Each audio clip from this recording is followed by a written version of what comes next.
انگریزوں کا آنا بالکل ٹھیک تھا کہ وہ اس قابل ہی نہیں تھے، سوائے عورت اور شراب کے ان کو اور کوئی کام ہی نہیں تھا۔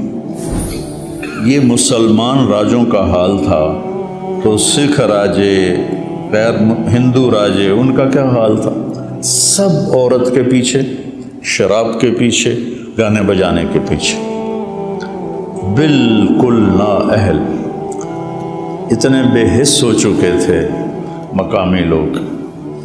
اور پھر 1799 میں ٹیپو سلطان شہید کر دیے تو انہوں نے کہا اب ہندوستان ہمارا ہے، سارے ہندوستان پہ قابض ہو گئے، مقامی لوگوں کو اپنی فوج میں شامل کر کے۔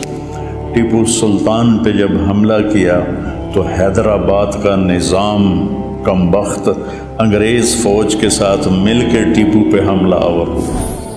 مغلوں کی حکومت سب سے لمبی چلی، 328 سال مغلوں نے حکومت کی، اور 1608 میں ایسٹ انڈیا کمپنی ہندوستان میں داخل ہوئی۔ جہانگیر کا زمانہ تھا، عروج تھا، تو ان کو وہ تو بالکل فقیر سے تھے۔ ایسٹ انڈیا کمپنی انگریزوں کی انگلینڈ سے آئی ہوئی، تو وہ شاہ جہاں اس جہانگیر تک ان کی رسائی ہوئی۔ جہانگیر کو میری طرف سر درد رہتا تھا، تو اس نے ان سے پوچھا تمہارے پاس کوئی چیز ہے سر درد کی؟ تو اس وقت وہ سائنس میں آگے جا چکے تھے، تو اب دیسی علاج میں کوئی ایسی دوا نہیں ہے جو فوری اثر کرے، تو انہوں نے اس کو گولی دی، وہ ٹھیک ہو گیا۔ وہ تو بڑا خوش ہوا، کہنے لگا کیا مانگتے ہو؟ اب ان کا دیکھو، اپنے ملک کے لیے خیر خواہی، کہنے لگے جی ہمیں انڈیا میں تجارت کی اجازت دی جائے۔ اگر جاؤ اجازت، تو انہوں نے یہ جنوبی ہند کی طرف اپنے چھوٹے چھوٹے اڈے بنا لیے۔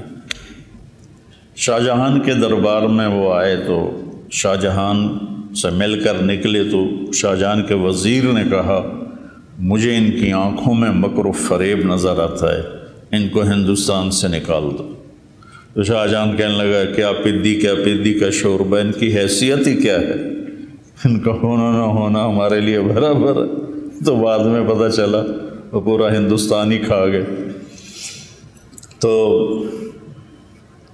1608 میں جہانگیر کا زمانہ تھا جب یہ ایسٹ انڈیا کمپنی آئی، اور پھر وہاں انہوں نے اپنے اڈے بنانے شروع کیے۔ آہستہ آہستہ آہستہ مقامی فوج تیار کی، اور مقامی فوج سے 1757 میں سراج الدولہ کو شکست دے کر بنگال پہ قبضہ کر لی۔ مقامی فوج اتنے بے حس ہو چکے تھے مقامی لوگ، اور پھر 1799 میں ٹیپو سلطان شہید کر دیے تو انہوں نے کہا اب ہندوستان ہمارا ہے، سارے ہندوستان پہ قابض ہو گئے، مقامی لوگوں کو اپنی فوج میں شامل کر کے۔ ٹیپو سلطان پہ جب حملہ کیا تو حیدرآباد کا نظام کم بخت انگریز فوج کے ساتھ مل کے ٹیپو پہ حملہ آور ہوا۔ ایڈمبرا کا ایک سپاہی تھا جس نے ٹیپو سلطان کو آخری فائر کیا اور وہ شہید ہوئے۔ میں جب ایڈمبرا گیا تو وہ مجھے چوک میں لے گئے تو گھوڑے پر وہ سوار بہت بڑا بت اس کا بنا ہوا تھا۔ میں نے کہا یہ ہے وہ سپاہی جس نے اس کو آخری فائر کیا اور وہ شہید ہو گئے تھے۔ تو ہندوستان میں انگریز کا آنا ایک عجیب و غریب واقعہ ہے، لیکن کوئی اس میں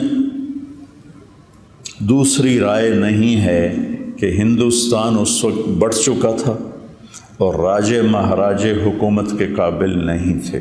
مسلمان راجوں کا حال یہ تھا کہ آصف الدولہ نے ایک حرم لڑکیوں کا بنایا ہوا تھا اور ایک حرم لڑکوں کا بنایا ہوا تھا۔ کبھی وہ لڑکوں سے شوق فرماتے تھے اور کبھی لڑکیوں سے شوق فرماتے تھے، یہ اودھ کے نواب تھا کم بخت یہ، اور اس کا جو بیٹا تھا واجد علی شاہ، اس کی 550 بیویاں تھیں۔ یہ مسلمان راجوں کا حال تھا، تو سکھ راجے، غیر ہندو راجے، ان کا کیا حال تھا؟ سب عورت کے پیچھے، شراب کے پیچھے، گانے بجانے کے پیچھے، بالکل نااہل۔ رامپور کا نواب جو تھا وہ اپنی جو مجلس شورا بلاتا تھا، آپ کو عجیب لطیفہ بھی ہے، حقیقت میں خود بیت الخلاء میں بیٹھتا تھا اور باقی ہال میں بیٹھتے تھے۔ تو انگریزوں کا آنا بالکل ٹھیک تھا، انگریزوں کا آنا بالکل ٹھیک تھا کہ وہ اس قابل ہی نہیں تھے، سوائے عورت اور شراب کے ان کو اور کوئی کام ہی نہیں تھا۔ رنجیت سنگھ نے حکومت کی 40 سال بڑے دھڑلے سے، بہت سمجھدار راجا تھا۔ یہ گجرانوالے کا تھا، ایک چھوٹے سے چودھری کا بیٹا تھا، تو اپنی قابلیت پر ان پڑھ تھا، پورے پنجاب کا حکمران بنا۔ یہ 1780 میں پیدا ہوا تھا اور 1839 میں شراب کی کثرت اور زنا کی کثرت سے مر گیا، 59 سال کی عمر میں، لیکن بہت قابل حکمران تھا۔ تو انگریزوں نے ہاتھ نہیں ڈالا پنجاب پر۔ پھر اس کا بیٹا کھڑک سنگھ، تو کھڑک سنگھ شراب کے نشے میں مر گیا۔ پھر اس کا بیٹا نونہال سنگھ بنا، وہ بھی جلدی مر گیا۔ پھر رنجیت سنگھ کا بیٹا شیر سنگھ تھا، جس نے سید احمد شہید رحمۃ اللہ علیہ کو 1831 میں بالا کوٹ میں شہید کیا اور فتح پائی۔ تو اس کو وہ بھی اتنا ڈوبا شراب میں اور عورت میں کہ اسے سکھوں نے خود قتل کر دیا 3 سال کے بعد۔ اور پھر دلیپ سنگھ بنا 16 سال کی عمر میں، انگریزوں نے اسے اٹھا کے لندن بھیج دیا اور پورے پنجاب پہ قبضہ کر لیا۔ انہوں نے پھر ظلم بھی کیے، لیکن یہ ان نوابوں کی جو تھی بدماشیاں، ان کو ختم کیا، عام لوگوں کو ریلیف دیا، کتنے نظام بنائے انہوں نے، وہ ایک لمبی تاریخ ہے۔ لیکن پھر اللہ تعالیٰ نے فضل فرمایا کہ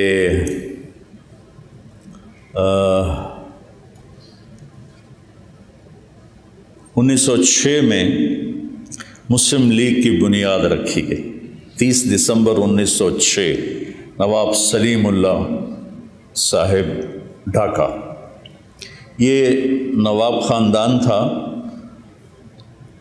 یہ بنگالی نہیں تھے، یہ کشمیری تھے۔ ان کے بڑے تجارت کے لیے گئے اور بہت کما لیا۔ 1857 کی جنگ میں انگریزوں کا ساتھ دیا، تو اس پر انہوں نے جاگیریں دے دی، نواب بنا دیا۔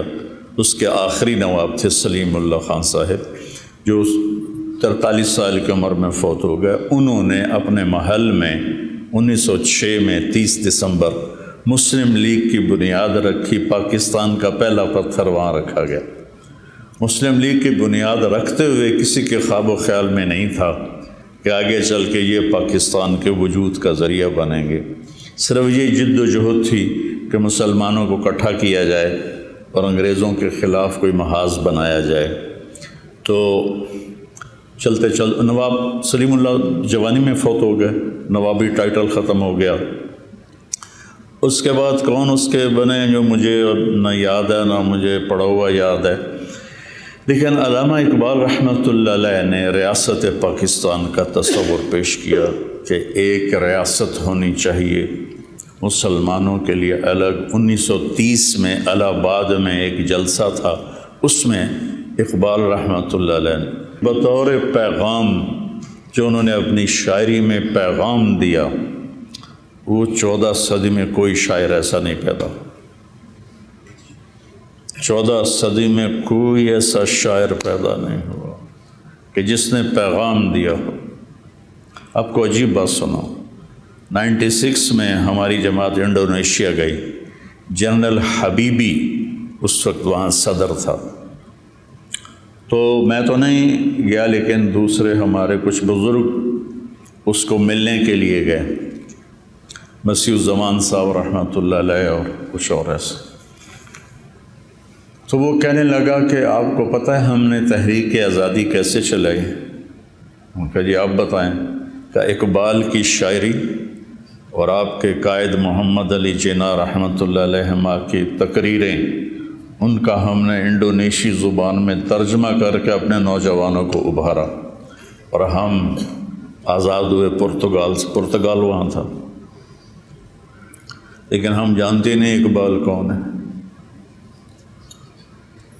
تو انہوں نے سب سے پہلے یہ تصور پیش کیا کہ ایک ریاست ہونی چاہیے۔ قائد اعظم محمد علی جناح رحمۃ اللہ علیہ یہ ساہیوال کے تھے، ان کے جو بڑے تھے ساہیوال کے، راجپوت فیملی تھی، گجراتی نہیں تھے یہ۔ کیم چھو مجامہ، یہ گجراتی زبان ہے، کیم چھو مجامہ، کیا حال ہے، بڑا چال۔ ان کے بڑے گجرات شفٹ ہوئے تجارت کے لیے، تو پھر وہ گجراتی بولنے لگ گئے۔ جب 2-3 نسلیں وہاں رہیں تو اللہ تعالیٰ نے اس بندے کو چنا، انہوں نے کانگریس میں شمولیت اختیار کی۔ کانگریس میں کچھ عرصے کے بعد انہیں پتہ چلا کہ یہ مسلمانوں کے مفاد میں کچھ بھی نہیں ہے، تو الگ ہو گئے۔ مسلم لیگ میں شامل ہوئے تو بری طرح مسلم لیگ پٹ رہی تھی، تو یہ مایوس ہو کے لندن چلے گئے، بہت بڑے وکیل تھے۔ تو علامہ اقبال رحمۃ اللہ علیہ نے خط لکھا کہ آپ واپس آئیں اور مسلم لیگ کی باغ ڈور سنبھالیں۔ تو وہ پھر ان کے خط پر واپس تشریف لائے اور مسلم لیگ کی باغ ڈور سنبھالی۔ پھر علماء دیوبند 2 حصوں میں تقسیم ہو گئے۔ ایک حصہ کہتا تھا تقسیم نہیں ہونی چاہیے، مولانا شرف علی تھانوی رحمۃ اللہ علیہ، مولانا شبیر احمد عثمانی رحمۃ اللہ علیہ، مولانا ظفر احمد تھانوی رحمۃ اللہ علیہ، مولانا سلیمان تھے ندوہ کے، تو یہ حضرات کہتے تھے تقسیم ہونی چاہیے۔ تو اس سے علماء دیوبند 2 حصوں میں تقسیم ہو۔ دونوں کی نیت جو چاہتے تھے نہ تقسیم ہو، ان میں بھی کوئی ذاتی مفاد نہیں تھا، وہ سمجھتے تھے کہ اس میں مسلمانوں کا فائدہ زیادہ ہے، اور حضرت تھانوی رحمۃ اللہ علیہ اور ان کے ساتھ والے کہتے تھے تقسیم میں فائدہ زیادہ ہے، اور آخر نتیجہ وہی نکلا جو حضرت تھانوی رحمۃ اللہ علیہ کا فلسفہ تھا کہ الگ ہونا چاہیے، کہ مسلم نان مسلم مفاد ایک نہیں ہو سکتا، وہ اس میں ٹکراؤ پیدا ہو جاتا ہے۔ تو مسلم لیگ بہت بری طرح پٹ رہی تھی، تو مولانا شبیر احمد عثمانی، مولانا ظفر احمد تھانوی، انہوں نے دورے کیے پورے سرحد کے اور ہندوستان کے، اور جو جوشیلی تقریریں کر کر کر کر مسلم لیگ کو اتنا کھڑا کیا کہ الیکشن میں کافی سیٹیں لینے میں کامیاب ہو گئی۔ ادھر 1940 میں دوسری جنگ عظیم شروع ہو گئی، جو 44-45 تک رہی، اور انگلینڈ بالکل اس کی کمر ٹوٹ گئی اور اسے اپنے مقبوضہ جات پر قبضہ رکھنا مشکل ہو گیا۔ ادھر تحریک پروان چڑھ گئی، پاکستان کا مطلب کیا، لا الہ الا اللہ۔ آج کے نوجوانوں کو پتہ ہی نہیں ہے کہ کیا قربانیاں ہوئیں۔